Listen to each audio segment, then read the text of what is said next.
It's time for Washington Fish Quest!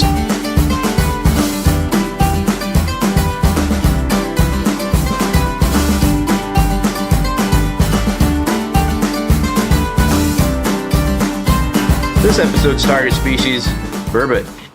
Hey Washington Fish Questers, Blake here.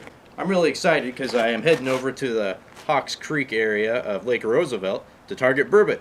Never done it before. Burbot, as is pretty commonly known I think now, is the only freshwater member of the cod family, and they are native in the northern hemisphere across the globe, including Washington State.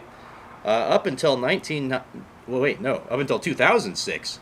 I always think it was the 90s, but it's 2006. It was legal in Washington State to fish using a 5-hook setup, set lines. So luckily that's not legal anymore because burbot populations have declined in a lot of their native water bodies here.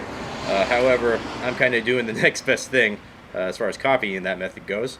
I just got sort of a drop shot rig here I'm going to cast out into the bay. And I have my 2-pole endorsement, so I'm going to take advantage of that. I got 2 hooks here off of my leader. I have braid in the main line, then probably about a 12-pound leader. And I'm going to have a gobbin night crawlers on one and a chunk of herring on the other. Let's see how we do.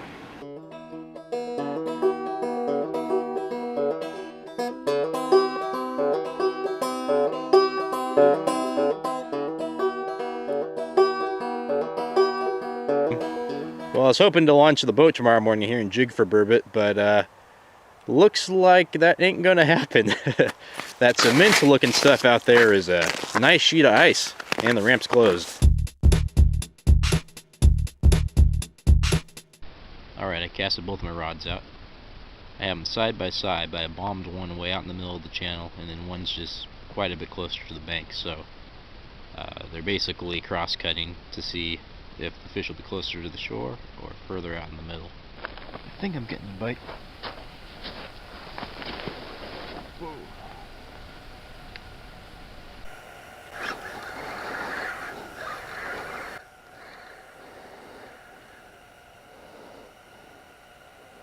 So you hit my herring, kind of bit a chunk off the back there. The glob and night crawlers is totally intact.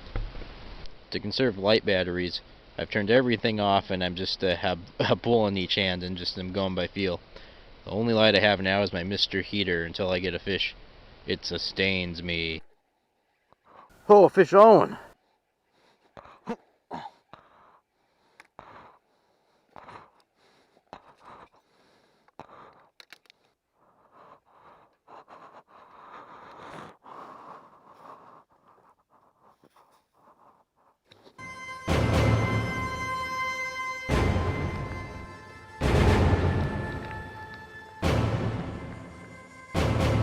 Oh.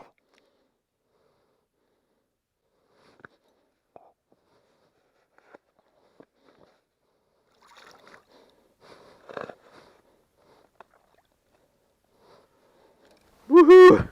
Yeah. So it's all about, baby. Oh yeah. My heart is racing. That's a really nice burbot. Well, and it hit the herring again.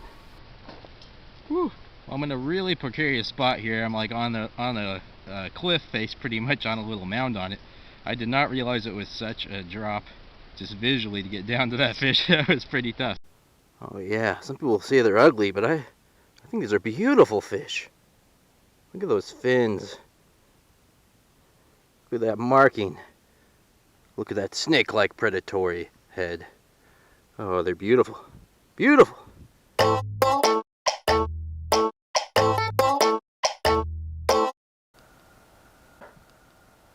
Alright, we got fish number 2 on here.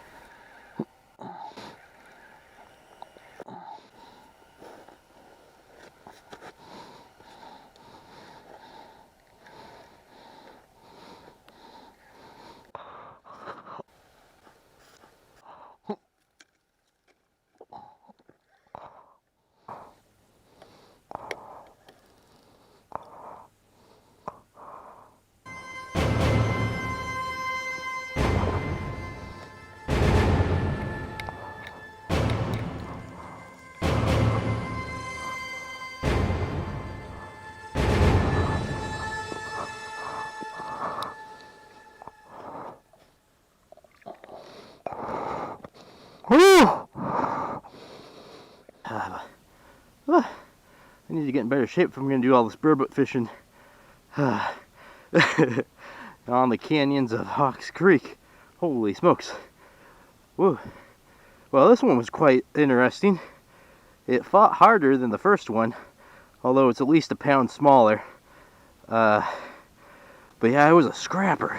Well, I'm back at the truck and my night's over. I just got the tubes you can see here. I think my rods are in the water from about 6 to 11 or so. Now, fish every 2.5 hours might seem like a slow fishery, but bear in mind I lost one early on because I didn't let it take the hook long enough. And then when I was on my way out, I didn't get this on film, but I lost one as I was coming down the mountain to get it from the water.